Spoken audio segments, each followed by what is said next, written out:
Harpa at Kalasag. Hello mga kaparokya!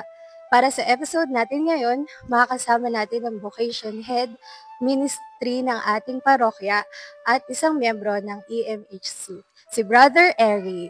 Para po sa unang question po natin ngayon, ano po ang inaasahan niyo po sa inyong sarili bilang isang Katoliko manglalakbay ngayong panahon ng Kwaresma? Para sa akin po, gusto ko po malaman kung ano pa yung will ni God or yung kagustuhan niya para sa akin. Kung ano yung mga dapat ko pang tuparin. At hihingin ko rin po sana sa kanya yung lakas para magawa yung mga gusto niyang gawin ko. Habang tumatagal ang aking paglilingkod, mas gusto ko po sana na malaman kung ano pa yung gusto ipagawa sa akin. Kaya open po ako sa will ni Lord. Thy will be done. Ika nga po.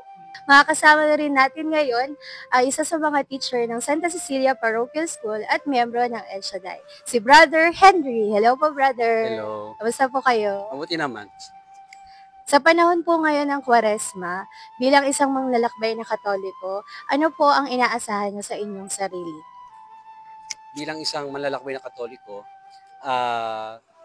isa sa mga gusto kong asahan na ay yung pagbabago sa akin pong buhay, na kung saan ito po ay maging mas epektibo pa na testimony ng kabutihan ng Diyos sa lahat ng mga tao, especially sa pamilya ko, sa aking mga kaibigan, at ganoon din sa aking pong mga estudyante. Para po na sa ganon, yung mabuting balita na ating pong ipinapahayag at isinasabuhay ay ma-transfer din po natin sa lahat ng mga taong nakakasalamuhan natin araw-araw.